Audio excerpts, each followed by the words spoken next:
Herzog Music.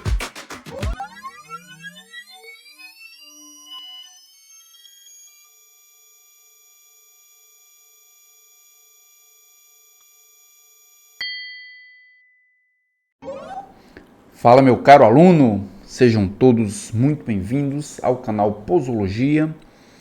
Estamos numa série de aulas falando sobre aliviando a dispepsia. Na primeira parte desse episódio, nós falamos sobre entendendo a úlcera péptica. E hoje nós finalizaremos esse primeiro episódio para entendermos definitivamente o que é úlcera péptica para podermos aplicar o tratamento. Eu sou o professor Sérgio Araújo, sou fundador aqui do canal Posologia e sejam todos muito bem-vindos a essa aula e vamos direto para o nosso PowerPoint. Então, como vocês podem ver, o Aliviando a Dispepsia foi programado para acontecer em 4 episódios. Esse é o episódio número 1, na verdade é a segunda parte do episódio número 1, entendendo a úlcera péptica. Mas antes de entrarmos no conteúdo, deixe eu me apresentar. Eu sou o professor Sérgio Araújo, sou graduado em farmácia pelo UFRN, com mestrado e doutorado em biologia molecular e bioquímica. E aqui nessa tela eu deixei todos os meus contatos, sejam eles através das redes sociais, seja ele através do meu e-mail. É extremamente importante, caro aluno, que se você tiver alguma dúvida, tiver alguma sugestão, alguma crítica a respeito das nossas aulas, que você possa entrar em contato diretamente comigo através das redes sociais ou do e-mail. Mas se você quiser dar um passo adiante no entendimento da farmacologia, aqui nós temos também um QR Code que é muito importante. Se você apontar o seu celular para esse QR Code, ele vai direcionar você para uma área de membresia do canal, onde lá você vai poder se tornar membro e ter acesso aos materiais, aos vídeos exclusivos, além de poder entrar no grupo do WhatsApp do canal Posologia para trocar uma ideia com todos os outros membros e também diretamente comigo. Mas antes de iniciarmos o assunto da aula de hoje, como essa aula foi dividida em 2 partes, eu gostaria de relembrar o que nós vimos na primeira parte. Quando nós relembramos o assunto anterior, isso parece um filme que nós estamos continuando a assistir. A gente começa a fazer parte daquele conteúdo também. Então, na primeira parte desse primeiro episódio, nós falamos sobre os tipos celulares que compõem o estômago. Falamos que no corpo nós temos células como célula X, a célula parietal, a célula enterocromafim e a célula D. E fizemos uma associação com o que essas células produzem e qual é o papel de cada uma das substâncias que ela produz. Principalmente associando a úlceras que estão localizadas no corpo, por exemplo. Nós vimos também na aula passada que no antro nós temos 2 tipos celulares diferentes. Nós temos a célula G, que produz gastrina, e nós temos a célula D, que produz somatostatina. Nós vimos também qual é o papel de cada um desses tipos celulares na fisiologia do estômago. Depois, nós falamos especificamente sobre a célula parietal. O que é que a célula parietal faz? Ela produz ácido, principalmente para ativação de enzimas responsáveis pela digestão de proteínas. Mas nós vimos também que essa célula parietal ela recebe diversos estímulos. Esses estímulos podem ser a própria gastrina produzida pela célula G, pode ser acetilcolina através de inervação vagal e pode ser também histamina produzida pela célula enterocromafim, que é uma célula localizada no corpo do estômago. Todas essas moléculas irão estimular a célula parietal a produzir mais ácido.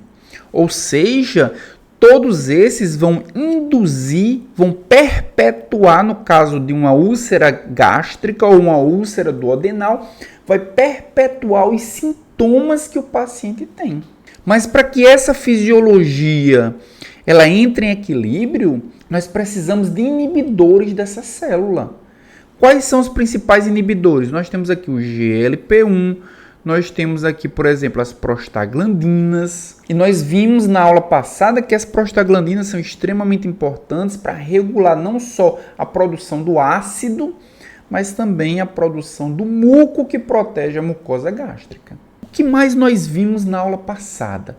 Nós vimos também que o paciente que tem gastrite ou que tem úlcera gástrica apresenta sintomas.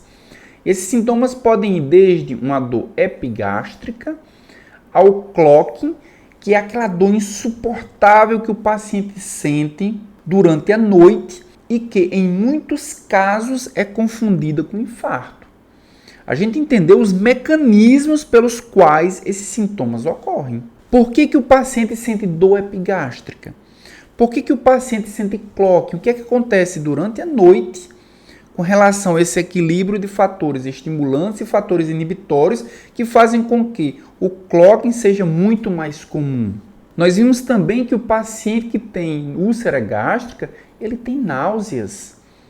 Qual a relação da acidez com a irritação de filetes nervosos que induzem essa náusea? E nós vimos também que uma das características importantes é a perda de peso.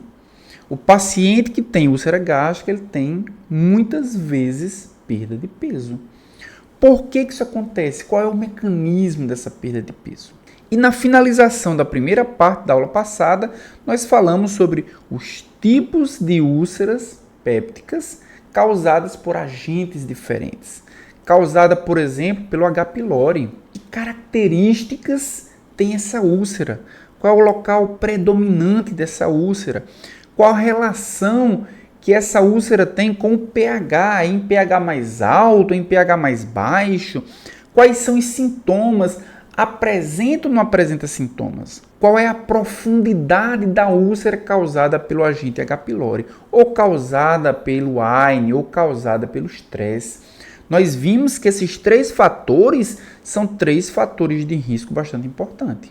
Pacientes que têm H. pylori, pacientes que fazem uso de AINE e pacientes que têm uma vida extremamente estressante têm um potencial maior de desenvolvimento de úlcera péptica.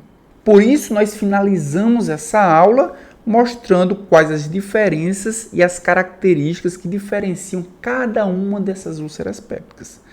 Na aula de hoje, nós dividimos em 4 partes, como normalmente nós costumamos fazer em nossas aulas. Na primeira parte dessa aula, nós iremos falar sobre exatamente o H. pylori. E eu chamei o H. pylori de engenheiro da úlcera péptica. Na primeira parte desse episódio número 1, nós vimos que o H. pylori está muito associado à úlcera péptica. Mas como ele faz isso? Qual é o mecanismo pelo qual o H. pylori desenvolve a úlcera péptica? E melhor, como é que o H. pylori sobrevive no pH ácido? E aí nós já entramos na segunda parte da aula, a úlcera péptica por H. pylori, quando a defesa é mais eficiente. Eu já posso adiantar para vocês que a forma como o H. pylori se defende dessa acidez excessiva é fundamental para o aparecimento da úlcera péptica.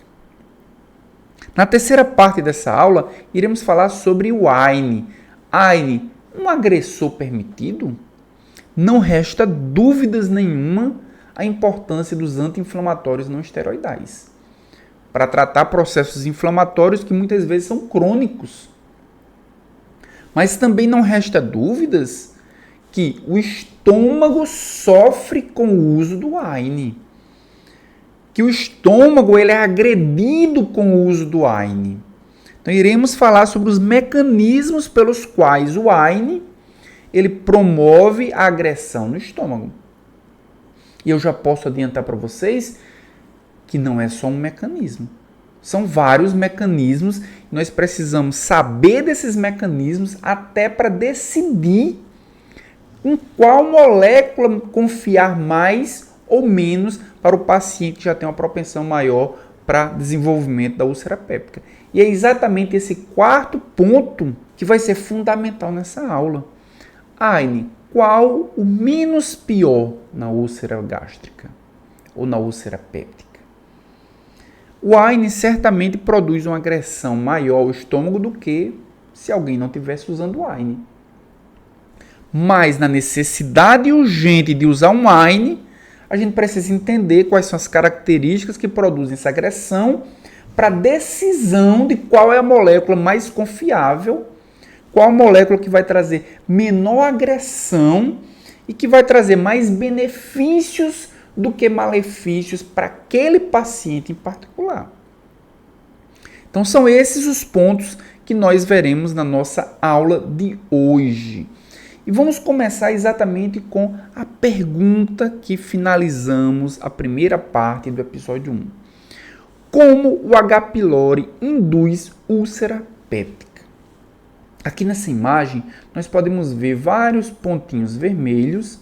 Esses pontinhos vermelhos são exatamente H. pylori, o Helicobacter pylori, a bactéria que causa úlcera péptica. Mas como ela faz isso é o que nós vamos entender agora. E para que nós possamos entender melhor, nós vamos analisar a história natural da doença. A história natural da úlcera péptica causada pelo H. pylori. E nós já temos aí uma informação bastante relevante que é H. pylori é geralmente adquirido na infância. Ou seja, a infecção acontece na infância e a bactéria permanece por muito tempo no organismo e muitas vezes pelo resto da vida. E mesmo assim, nós não observamos que todas as pessoas têm a sintomatologia compatível com gastrite ou com úlcera péptica. Por que isso acontece? Então, H. pylori é geralmente adquirido na infância. E aí nós podemos ver do nosso lado direito uma imagem que na verdade é um gráfico. Nesse gráfico, todo gráfico tem dois eixos. Nesse gráfico nós temos um eixo que mede os níveis de acidez. Esse gráfico na cor laranja mede os níveis de acidez. Aqui nós temos altos níveis de acidez e aqui embaixo nós temos baixos níveis de acidez. E qual a importância desse eixo?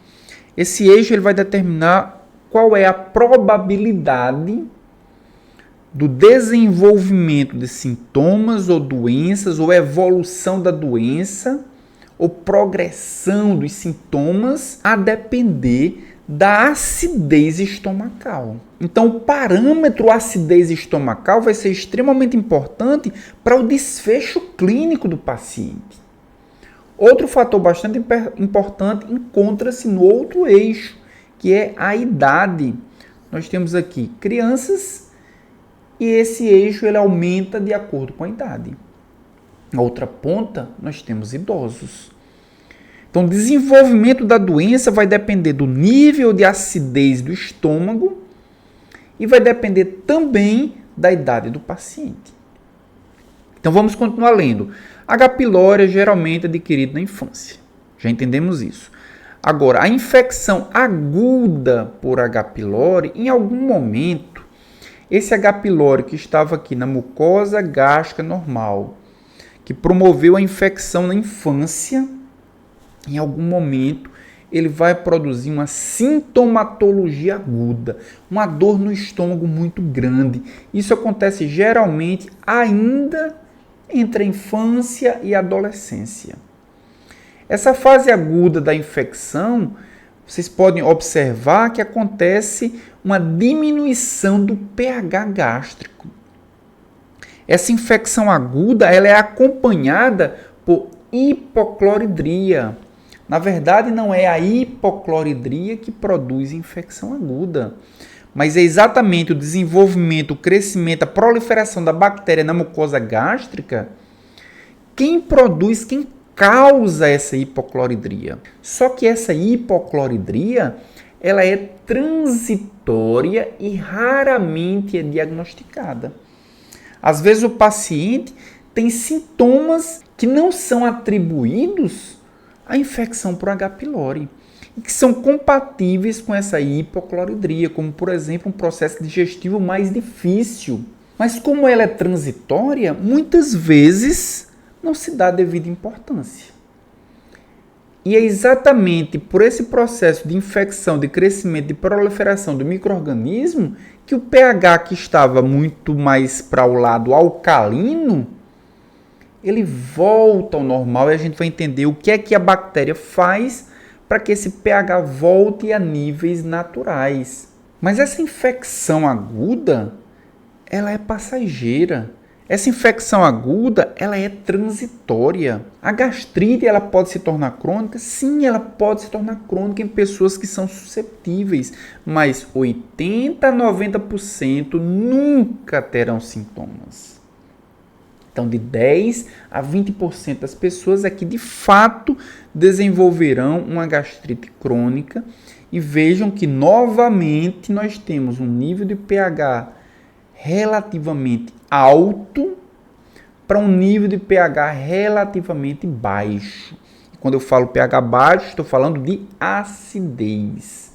Então, em níveis mais alcalinos, nós temos o desenvolvimento agudo da infecção. Mas durante a gastrite crônica, os níveis de pH são mais próximos do ácido do que do alcalino. E nós podemos observar aqui que essas pessoas que vão desenvolver uma gastrite crônica, elas podem ter pelo menos 3 desfechos. Pode desenvolver uma gastrite predominantemente antral, na região do antro, ali próximo do duodeno. E essas pessoas que desenvolvem a gastrite predominantemente antral, nós podemos observar aqui que elas precisam de um nível de acidez mais alto. Aquelas pessoas que produzem mais ácido, elas têm uma gastrite predominantemente antral e isso vai predispor elas a úlceras duodenais. Já o paciente que tem uma pangastrite, ou seja, uma gastrite em toda a mucosa gástrica, esses pacientes ele tem um pH mais em nível intermediário. E os pacientes que irão desenvolver uma gastrite predominantemente no corpo, aí sim esses nós podemos ver que apresentam um nível de acidez bem mais baixo, ou seja, uma alcalinidade relativa da mucosa gástrica. Então nós podemos observar aqui que pela história natural da úlcera gástrica causada pela Helicobacter pylori, o desenvolvimento da doença pode começar já na infância. Mas vai depender de quê? De uma certa predisposição à infecção, uma predisposição para desenvolver uma gastrite crônica e também vai depender do nível de acidez que aquele paciente é capaz de produzir. Olhando agora a sequência, nós podemos observar o seguinte, que os pacientes que vão desenvolver uma gastrite predominantemente antral, pela sua proximidade com o duodeno, a chance de desenvolver uma úlcera duodenal é maior. Sempre observando que aqui nós temos pacientes que produzem mais ácido. E aqui, pacientes que produzem menos acidez gástrica. Pacientes que apresentam uma menor produção do ácido, eles são mais propensos a terem gastrite no corpo do estômago, o que predispõe eles a uma úlcera gástrica. Nós podemos observar aqui, predominantemente no corpo do estômago são aqueles que apresentam menor nível de acidez. Consequentemente, a predisposição desses pacientes é de produzir úlcera gástrica. Então, pacientes que têm predominantemente uma gastrite antral, eles produzem mais ácido e a chance de desenvolver uma úlcera duodenal é maior. Pacientes que apresentam uma gastrite predominantemente do corpo do estômago, a chance de desenvolver uma úlcera gástrica é maior, mas como eu havia falado, nem todas as pessoas que apresentam H. pylori vão desenvolver uma gastrite. Então, com a cronicidade, esse H. pylori ele tende a se tornar, a infecção tende a se tornar assintomática. É exatamente os 80 a 90% das pessoas que têm o H. pylori na mucosa gástrica, mas que não desenvolvem sintomas. Eles ficam assintomáticos, ficam com infecção, estão com micro-organismo no estômago, mas estão assintomáticos. Mas com a avançada idade, o que eu havia falado era o quê? Que um dos parâmetros que vai influenciar na história natural da infecção por H. pylori é a acidez e outra a idade. Com a avançada idade, em acidez maiores, o paciente com pangastrite pode evoluir para linfoma malte, que é associado à mucosa, como nós podemos observar aqui. Ele tem uma pangastrite, existe uma tendência que com a idade, com o envelhecimento, ele desenvolva esse linfoma associado à mucosa.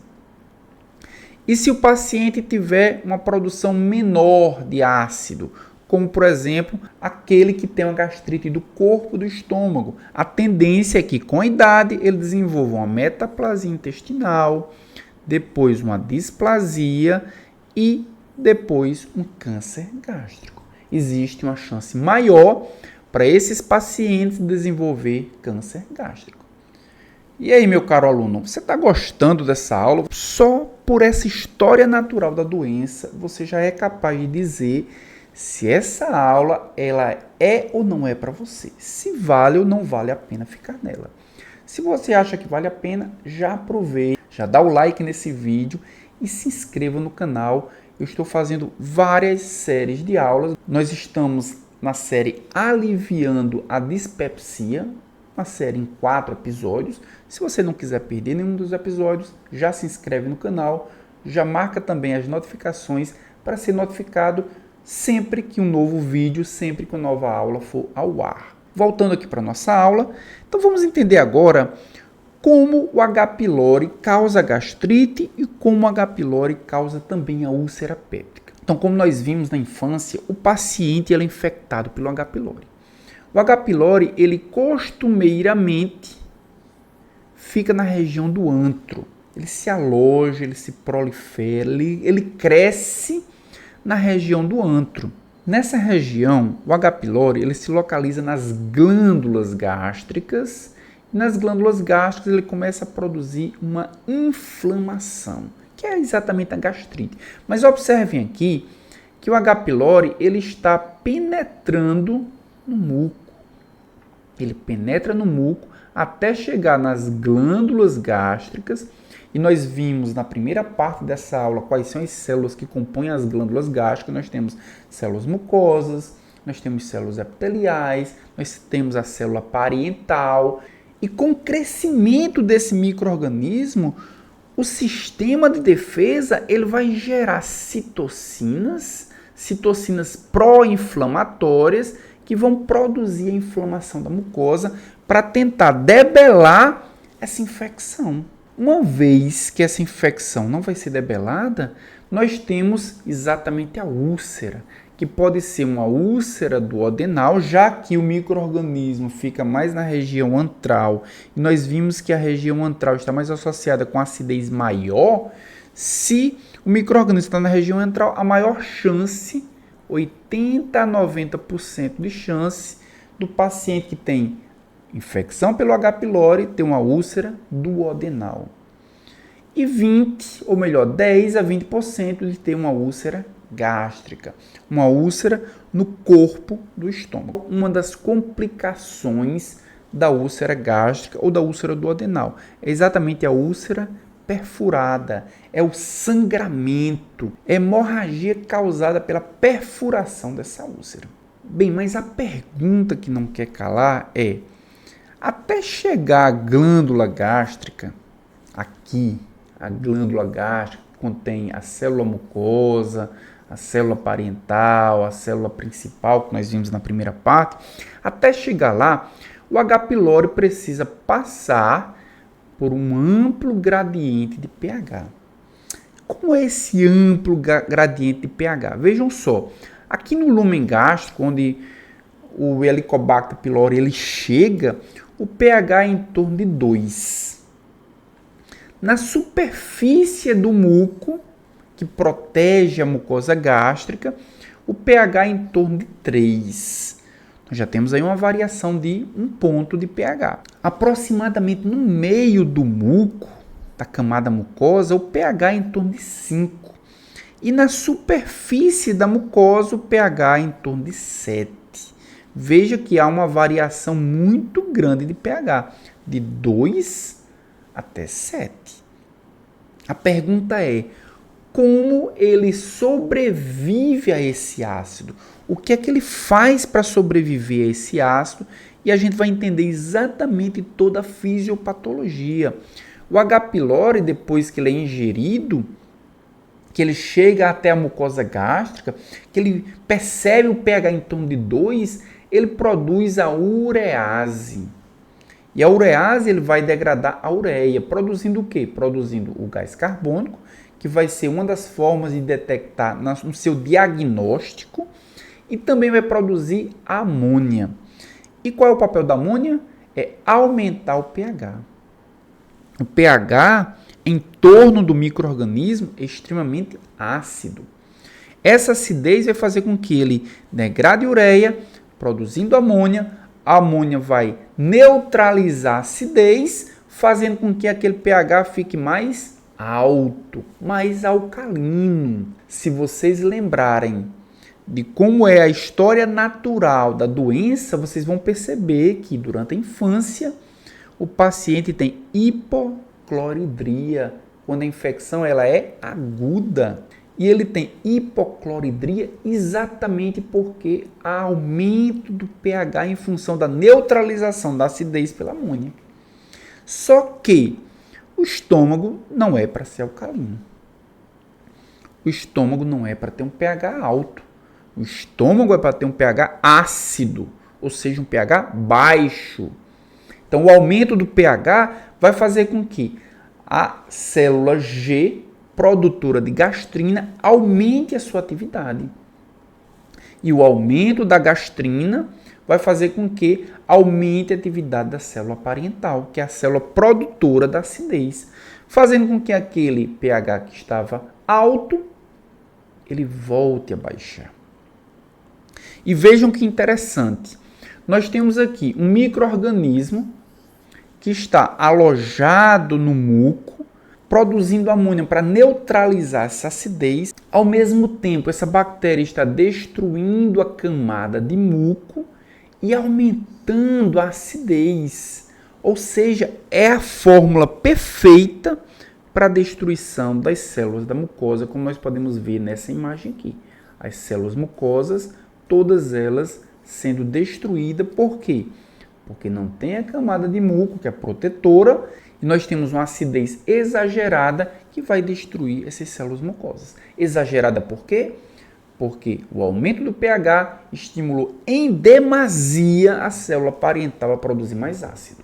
De forma concomitante, nós temos uma infecção. Então, nós não temos só a destruição, só entre muitas aspas, nós não temos só a destruição da mucosa, mas nós temos também todo um sistema de defesa atraindo células e produzindo diversas citocinas que vão ser responsáveis pelo processo inflamatório, ou seja, pela gastrite. Então, nós temos destruição da mucosa, isso é na parte mais externa, na mucosa gástrica, e na parte mais interna, nos tecidos mais internos, muitas vezes englobando, inclusive, a camada muscular do estômago, nós temos o processo inflamatório gerado pela resposta imune ao micro-organismo. E nós podemos visualizar aqui também anticorpos anti-Helicobacter pylori. E esses anticorpos vão ser muito importantes no diagnóstico da infecção pelo Helicobacter pylori. Então, nós podemos dizer o seguinte, que o mecanismo de sobrevivência do H. pylori é que induz a gastrite. Enquanto que o H. pylori está tentando se proteger dessa acidez do estômago, produzindo a amônia, aumentando o pH, isso é o fator desencadeante da atividade exagerada da célula parental para produzir mais ácido. Da mesma forma como o Helicobacter pylori vai destruir a proteção também. Vai destruir a proteção como? Diminuindo a produção de muco. Sem muco e com acidez maior, nós temos a fórmula perfeita para a destruição da camada mucosa. Então, é a defesa, é a sobrevivência do Helicobacter pylori que induz a gastrite. Bem, agora que já entendemos como é o mecanismo fisiopatológico que o H. pylori induz gastrite, induz também a úlcera péptica, a gente precisa entender o papel do AINE. Nós vimos que 3 fatores são preponderantes. Nós temos o Helicobacter pylori, nós temos o AINE, nós temos o estresse. São 3 fatores preponderantes para a indução da úlcera péptica. Vamos entender o segundo papel, é como o AINE induz a úlcera péptica. Então, nós temos aqui o primeiro mecanismo. Eu já posso adiantar para vocês que são vários os mecanismos pelos quais o AINE induz úlcera péptica. Nós temos a mucosa gástrica. Essa mucosa gástrica ela já está com a úlcera péptica. Ela já tem uma lesão. E nós podemos visualizar aqui a célula parietal, a célula produtora do ácido. O ácido foi produzido aqui. O H+ foi produzido, a bomba de prótons promoveu a secreção desse ácido, e esse ácido produzido, claro, ele é útil, extremamente útil para a digestão de proteínas, mas se o paciente tem uma úlcera gástrica, esse ácido ele se torna também um agressor da mucosa gástrica. Essa mucosa ela está desprotegida. Essa mucosa ela está sem a camada de muco. Com a acidez, ela vai agredir ainda mais as células mucosas, que estão desprotegidas. Mas nós temos aí que essa célula parietal ela tem um freio. E o freio é justamente as prostaglandinas.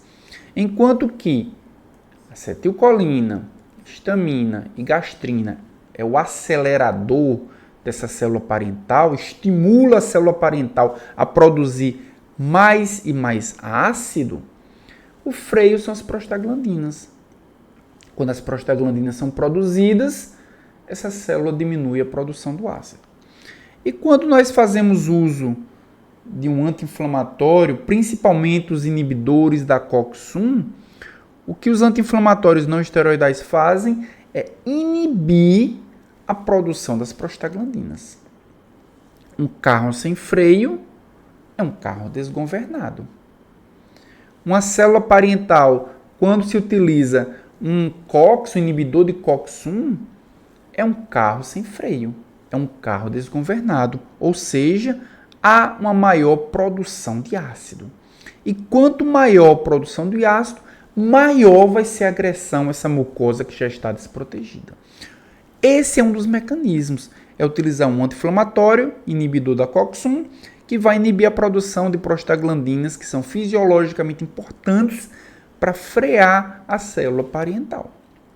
Mas a gente precisa fazer uma pergunta, e a pergunta é, a maior ou menor agressão do AINE no estômago depende de quê? E claro, essa resposta vocês já têm, mas nós precisamos entender qualitativamente.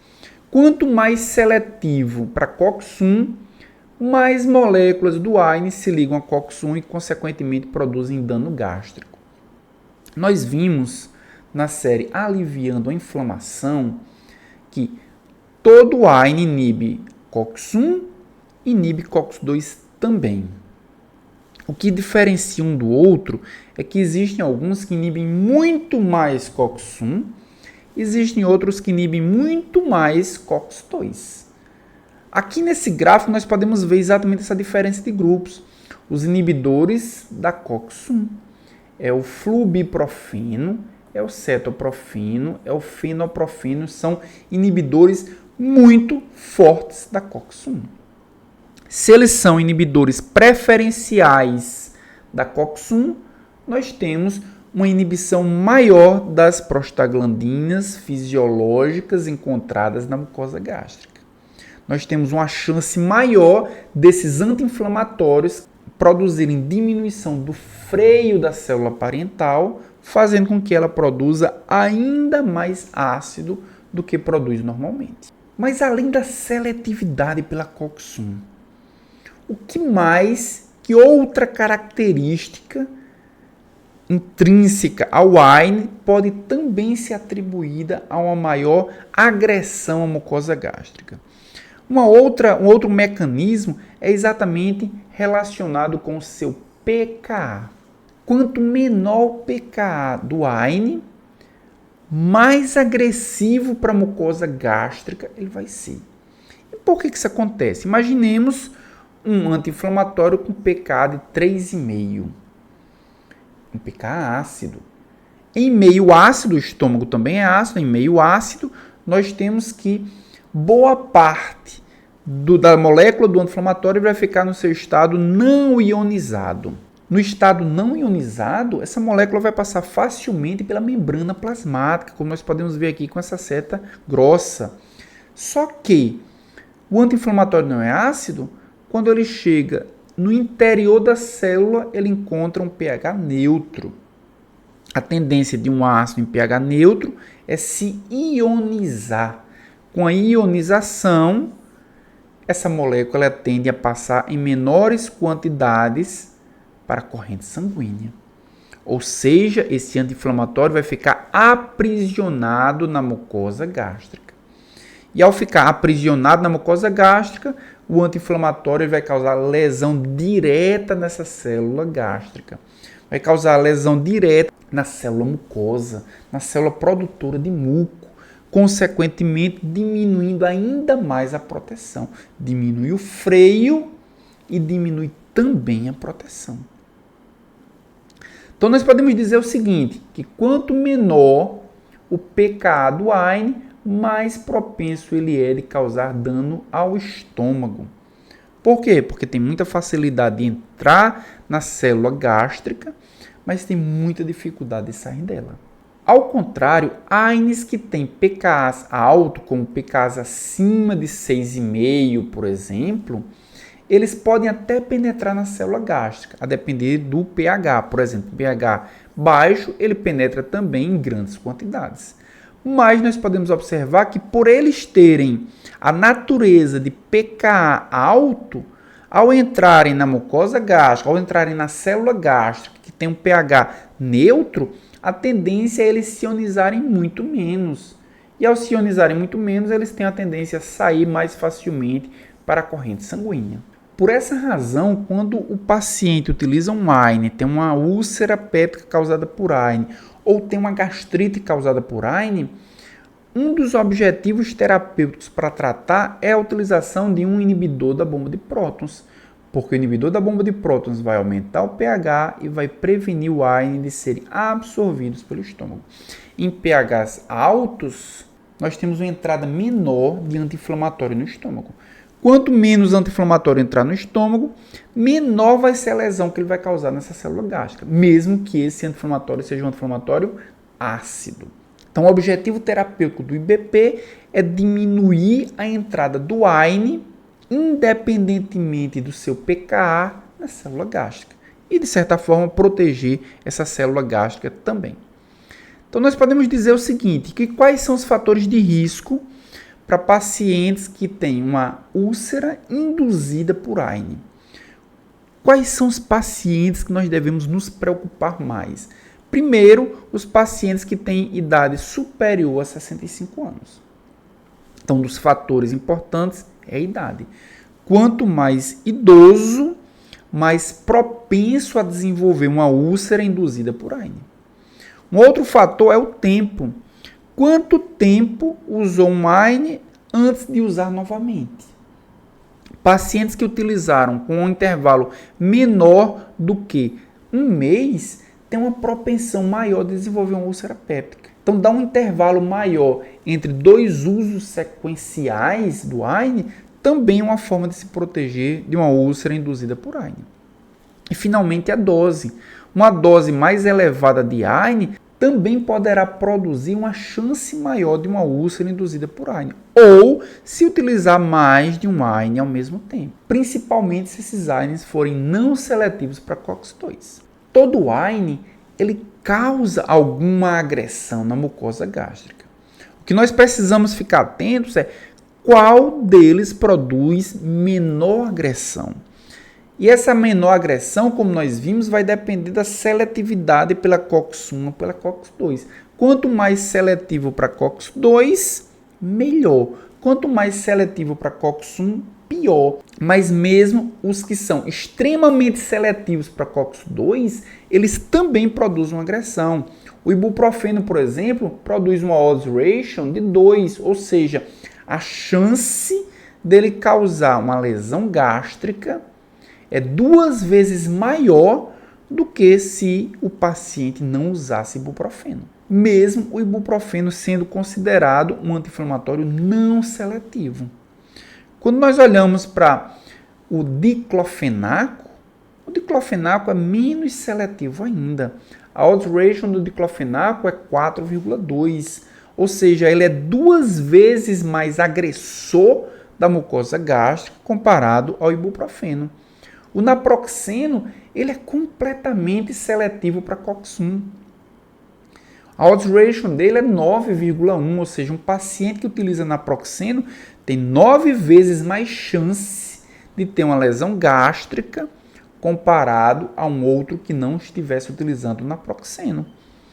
E claro, nós temos outros anti-inflamatórios que são ainda mais agressivos, como a indometacina, que possui um odds ratio de 11,3, o piroxicam 13,7, o cetoprofeno, vejam, cetoprofeno 23,7 odds ratio.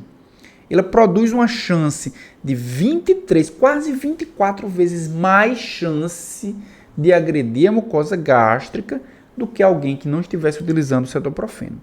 Mas nós temos o grande campeão, azapropazona, com odds ratio de 31,5.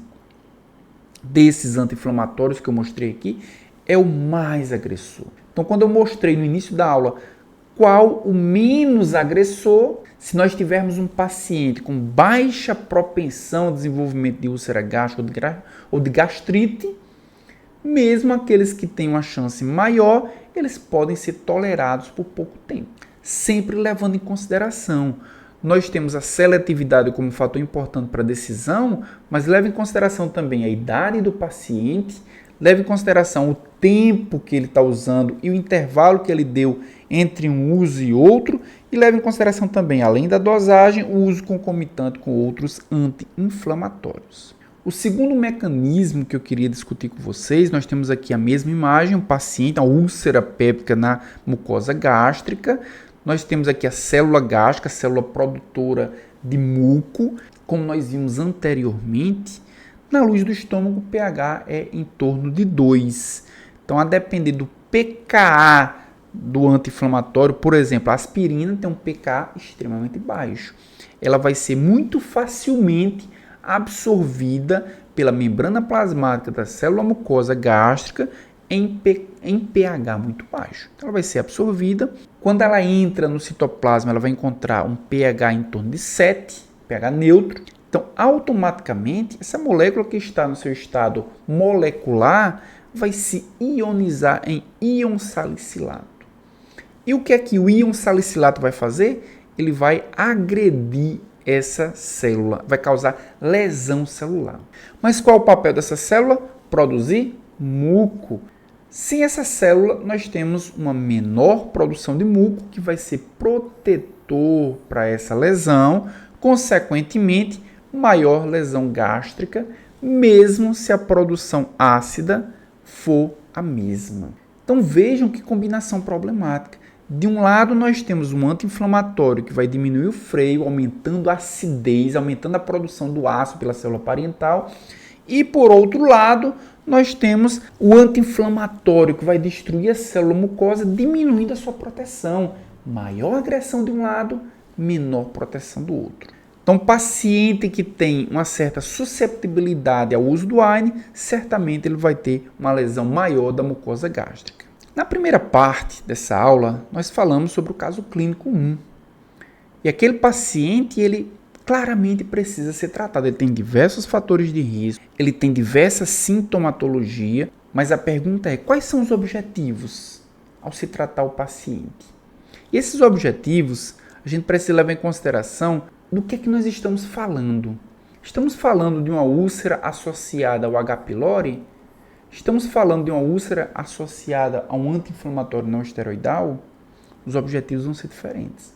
Estamos falando de uma úlcera inicial ou de uma úlcera recorrente? Estamos falando de uma úlcera com ou sem complicações? Tudo isso vai depender de qual objetivo nós queremos.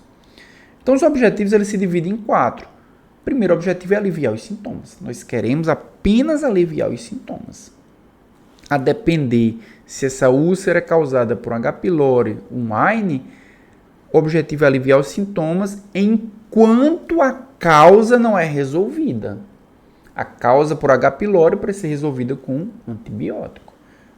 A causa da úlcera induzida por Lyme tem que ser resolvida com a substituição ou com a retirada do Lyme. Enquanto isso, o tratamento ele se objetiva a aliviar os sintomas. Mas, claro, o objetivo final sempre vai ser a cura. Então, o paciente vai tratar para diminuir a acidez ou para aumentar a proteção até a causa ser resolvida, mas o objetivo final sempre vai ser a cura. E se o paciente tem muita recorrência, a prevenção vai ser também um dos objetivos. E a prevenção, na grande maioria das vezes, não é um tratamento farmacológico, é um tratamento de mudanças de hábito. Vocês viram no caso clínico 1, na primeira parte dessa aula, desse episódio 1, que o paciente tinha diversos fatores de risco. O paciente era fumante, o paciente usava muito álcool, o paciente usava muita bebida com cafeína. Tudo isso pode induzir uma propensão maior ao desenvolvimento da úlcera péptica. Então, para que o paciente se previna, para que o paciente tenha uma menor chance de recorrência, ele precisa rever esses fatores de risco. Então, o objetivo do tratamento não se resume apenas ao tratamento farmacológico. Nós temos também mudanças no estilo de vida. E um dos objetivos também é reduzir as complicações. Nós vimos, por exemplo, que se o paciente não tratar a infecção por H. pylori, ele pode desenvolver uma úlcera com perfuração, uma úlcera com sangramento, uma úlcera com hemorragia. Essa é uma complicação. Ele pode desenvolver uma metaplasia, ele pode desenvolver um linfoma. Essas são complicações. Então, um dos objetivos é impedir a evolução da doença até chegar nessas complicações. Aqui nós temos um algoritmo para úlcera induzida por Lyme ou por H. pylori. Se o paciente tem sintomas de alarme, a suspeita recai sobre H. pylori. Porque como nós vimos na primeira parte desse episódio 1, a úlcera induzida por H. pylori ela é mais sintomática. A úlcera induzida por H. pylori ela é uma úlcera mais profunda. Ela é uma úlcera que tem mais chance de sangramento. Então, quando o paciente apresenta sintomas de alarme, as suspeitas recaem inicialmente para uma úlcera induzida por H. pylori. Então, por essa razão, a primeira providência é o quê? Fazer uma endoscopia. A endoscopia avaliou que tinha uma úlcera de fato, por isso o paciente apresentava os sintomas de alarme, mas a avaliação diagnóstica mostrou que H. pylori, nesse caso, era negativo. Então, a gente vai para qual outra causa pode ser essa úlcera péptica. O paciente estava usando Lyme? Sim, estava usando Lyme. Então, qual a providência? Parar o uso do Lyme, se isso for possível, ou substituir por um Lyme que é menos seletivo para COX-1. Quanto mais seletivo para COX-2, melhor nesse caso. Se ele está usando um Lyme, a providência é essa. E enquanto a úlcera não cicatriza, o paciente vai tratar com inibidor da bomba de prótons. Se futuramente esse H. pylori que era negativo, ele positivar, o paciente também vai precisar tratar com antibióticos. A gente vai falar sobre isso no segundo episódio. E esse paciente ele precisa ser monitorado. Monitorado para que essa úlcera ela não retorne, para que não haja uma recorrência. Bem, mas nós falamos de sintomas de alarme. E quais são esses sintomas de alarme? Nós vamos ver agora onde é que a gente deve suspeitar dos sintomas de alarme. O primeiro sintoma é disfagia, dificuldade de engolir alimentos e líquidos. O paciente apresenta uma acidez, uma lesão gástrica tão grande que ele vai ter dificuldade de engolir. E essa dificuldade de engolir a gente já pode prever que vai causar uma perda de peso. Então, essa disfagia, esse já é um sintoma de alarme. Outro sintoma de alarme, perda de peso não intencional, claro, em função da redução de alimentos, por causa da disfagia, por causa da dor ao engolir. O paciente perde peso, dor ao engolir, perda de peso sem uma causa intencional, aparecimento de melena ou hematemese, ou seja, fezes muito escuras ou fezes com sangue. Sangue oriundo do sangue que vem da mucosa gástrica. Aquela úlcera perfurada, aquela úlcera com sangue, aquela úlcera com hemorragia, esse sangue ele pode chegar até as fezes. E isso pode ser também um sintoma de alarme. Um outro sintoma vai ser a anemia, que pode, claro, ser em função da perda de sangue nas fezes. O paciente apresenta anemia, deve-se sempre investigar se esse paciente está perdendo sangue nas fezes. Um outro sintoma de alarme também são vômitos persistentes. Nós vimos na primeira parte do episódio 1 que o paciente que apresenta acidez constante da mucosa gástrica, o paciente que perde a proteção do muco, ele apresenta uma irritação nos terminais nervosos vagais. Isso pode induzir ao vômito persistente. E um último sintoma de alarme é massa epigástrica. Essa massa epigástrica ela pode ser um tumor gástrico. Também é um sintoma de alarme importante. Então, se o paciente apresentar algum desses sintomas de alarme, a suspeita inicial recai sobre H. pylori. Mas é claro que, como nós vimos, de acordo com o algoritmo, tem que se fazer endoscopia, mas como nós vimos de acordo com o algoritmo, essa úlcera péptica, ela pode ser causada por um AINE e não pelo H. pylori. É mais raro, mas pode acontecer também. No caso do nosso paciente, ele nega todos esses sintomas. Então, o paciente não apresenta sintomas de alarme. Como ele não apresenta sintomas de alarme, a gente vai para o segundo algoritmo. O paciente não tem sintomas de alarme. Se ele não tem sintomas de alarme, a gente vai suspeitar menos de H. pylori. Vai verificar se ele está ou não está usando um AINE. No caso, ele não está usando um AINE. Se ele não está usando um AINE, a gente vai para a segunda causa mais provável. Mesmo que ele não tenha sintomas de alarme, isso não significa que a causa não possa ser por H. pylori. É menos provável, mas pode ser uma causa por H. pylori também. No caso do nosso paciente, ele nunca foi tratado por H. pylori. Mas vejam que aqui a gente não tem endoscopia dentro do algoritmo. Por quê? Porque o paciente não apresenta sintomas de alarme. O que se vai fazer é o quê? Uma sorologia para H. pylori. Como nós vimos que na infecção por H. pylori há produção de anticorpos, a ideia é que nós possamos investigar se esses anticorpos eles foram produzidos. Se por acaso for negativo, não foi produzido anticorpos anti-H. pylori, tratar mesmo assim com IBP, porque o paciente apresenta sintomas. Não são sintomas de alarme, mas apresenta sintomas compatíveis com a gastrite. Se por acaso a sorologia for positiva, tratar com antibióticos, porque de fato o paciente tem uma infecção por H. pylori. Se o paciente estiver utilizando algum AINE, parar o uso desse AINE se for possível. Se não for possível, substituir por um AINE que seja menos agressor da mucosa gástrica.